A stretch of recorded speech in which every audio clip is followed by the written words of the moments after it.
get a lot of my sense of humor from my dad. I remember when I was little, whenever my dad would have keys in his hand, he would say, "Is this the key to your heart?" Then he'd jab me in the chest with it. True story. First time my dad ever saw me perform stand-up, he came up to me afterwards and said, "Ryan, I've never been prouder of you than when I saw you up there on stage." And I thought to myself, that's great, I just wish I knew that before I spent $140,000 on law school. Yeah, it is true, I am a lawyer. I've thought about what that means. Being a lawyer means to me that if there was an apocalyptic event and we all had to rebuild civilization from scratch, I would have no usable skills whatsoever. I know how to take a deposition. That's pretty much the extent of it for me. I'm not just a lawyer, I'm in fact a Jewish lawyer. It is the culmination of a lifelong dream of mine. I remember when I was little saying, "Mommy, when I grow up, I want to be a stereotype." Yeah, I used to date a lot. I tried the online dating thing for a while. Online dating was great for me because it was the perfect combination of two of my strongest characteristics, social ineptitude and internet addiction. People put the weirdest things in their online profiles. A lot of women out there looking for their partner in crime. I dated one of these. Things went pretty well until I think it was our third date, which is when our meth lab blew up. Another one you see a lot is if a woman has kids, she'll put in her profile, you know, "I have 3 kids and they mean the world to me. I have 1 child and he's the most important thing in my life. Just once I want to see, I have 2 kids and I can take them or leave them. It's negotiable. How do you feel about kids? We'll talk. The only one that really annoys me though is people who put down, "I like to work hard and I like to play hard." Because in my mind, play should not be hard. If you're in the middle of a game of Connect 4 and you're sweating, you need to reread the instructions because you're doing it wrong. And people who like to play hard, their idea of play is like ocean kayaking. Okay, ocean kayaking is not play. If you don't understand why, picture 2 Inuit hunters up near the Arctic Circle searching for harp seal. And one turns to the other and says, "I am really enjoying this date. And I'm really working the cardio." No, that never happened because ocean kayaking is not play.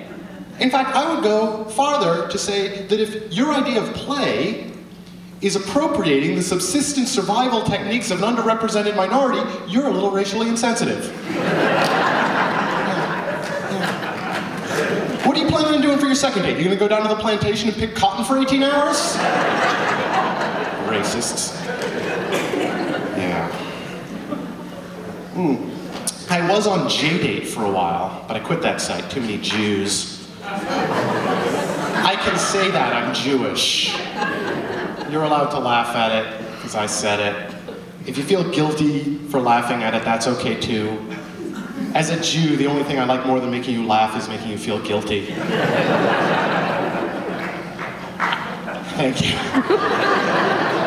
You get it. I remember I was on a date with this woman on JDate, and she was Chinese American, and I remember sitting down across from her and saying, "What are you doing on JDate?" And she said, "Well, I like to date Jewish guys, and I'm better to date than Jewish women, because Jewish women are really materialistic and all they care about is money." And I said, "You know, you might have better luck with Jewish guys if you want an anti-Semite." Something to think about. Something to think about. I remember I met this one woman at a bar, and I approached her and said, "Hi, my name is Ryan." That's my pickup line. And she looked me up and down, and she said, "I could do a lot better than you." And I looked back at her and I said, "No, I really don't think you can."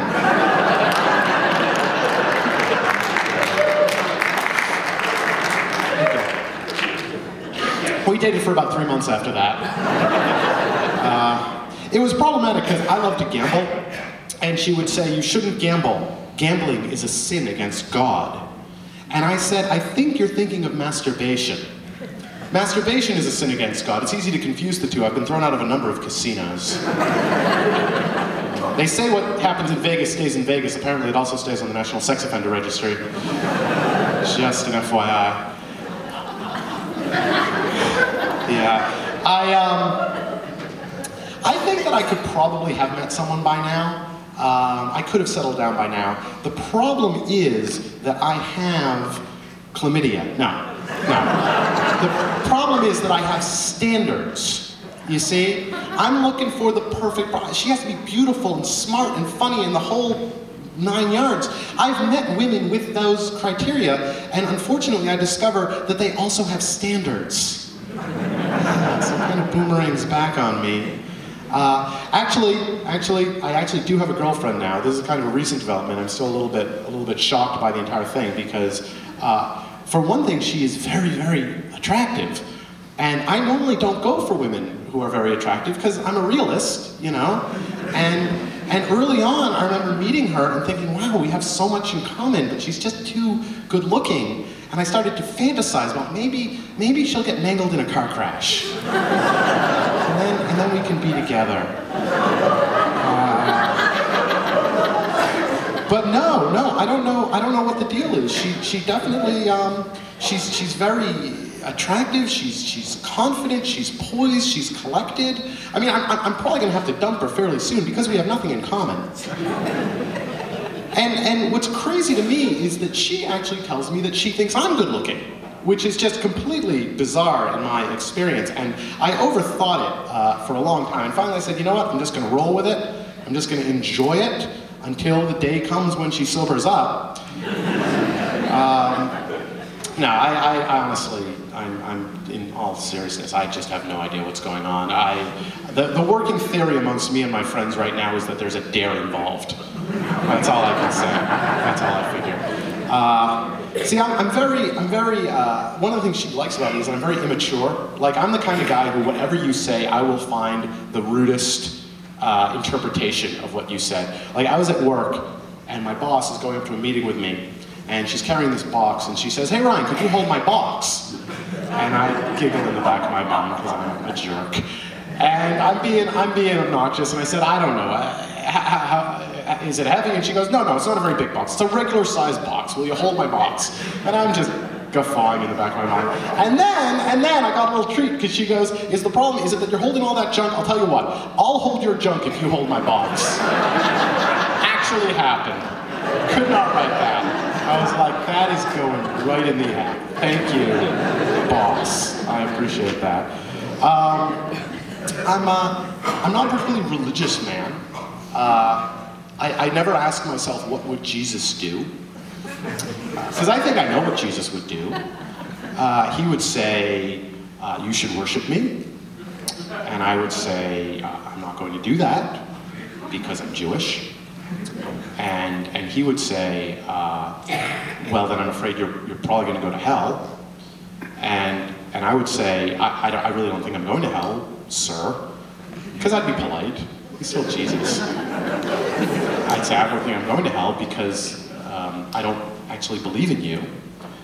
And then he would say, then why are we even having this conversation? And I would not have an answer to that. And it would be awkward. And that's why I don't ask, what would Jesus do? Thank you.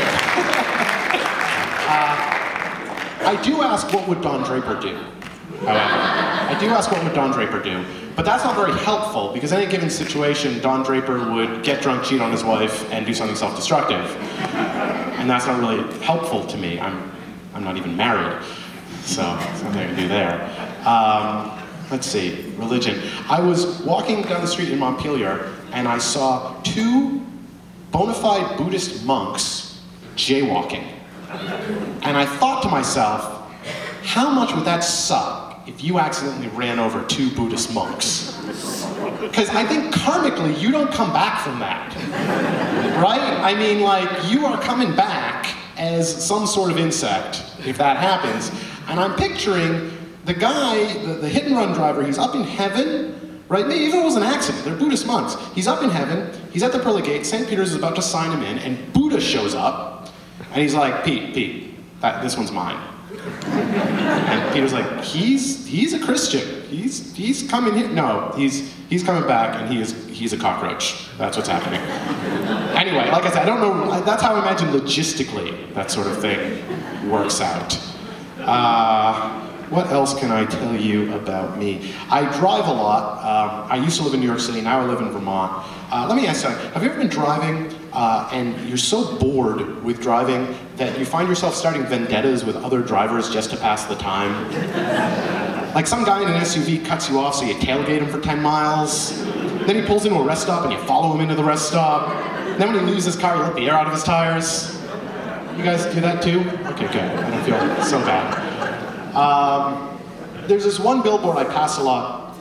It's called, it's for a place called the Love Boutique in Connecticut. It's spelled L-U-V. And in the corner, it says, "Come in for 99-cent Mondays." And every time I pass it, I think to myself, what do you get for 99 cents on Monday? And I figure it can't be that good a deal, because whatever you get for 99 cents, the cream to make it go away costs like 40 bucks. So I lived in Vermont for about a year. I was in New York City before that, and I know I will never truly be a Vermonter, but ever since I've gotten there, I have noticed that my attitude is changing, and I'm becoming a different person. My mind, the things I think. For example, all of a sudden, Massachusetts drivers have really started to piss me off.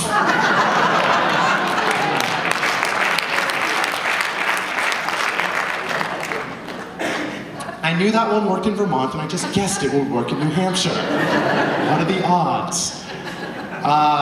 Yeah, a friend of mine once asked if Vermont Ryan and New York City Ryan got into a fight, who do you think would win? And that was a really hard question, because Vermont Ryan is in a lot better shape, but New York City Ryan had a lot more repressed rage. And I would like to think that Vermont Ryan would just walk away. But New York City Ryan was not above attacking someone from behind. So it was a bit of a wash. I don't miss a lot about New York City. I think one thing I do miss is that there are a lot of very, very beautiful women in New York City. Don't get me wrong, Vermont produces more than its share of beautiful women as well. I've met them after they moved to New York City. Yeah, I can tell that joke because we're in New Hampshire. They don't like that joke in Vermont. Yeah, and one thing another thing about New York is, in New York, all the people there wear like 6-inch heels. You do not see that in Vermont. No one in Vermont wears 6-inch heels. But I will tell you, since I moved there, my back hurts a lot less. So that's nice. I think I can really sum up the experience. I'll leave you with this little anecdote. I was walking along one day, and I was all alone, and I heard a noise behind me. I turned around, and there's a deer. It's like 3 feet away from me. And I just had no idea what to do in this situation. I was completely unprepared for this situation. So I just dug down into my years of instinct as a New Yorker, and I gave it my wallet. Thank you, everyone. I'm Ryan Krieger. Thank you very much.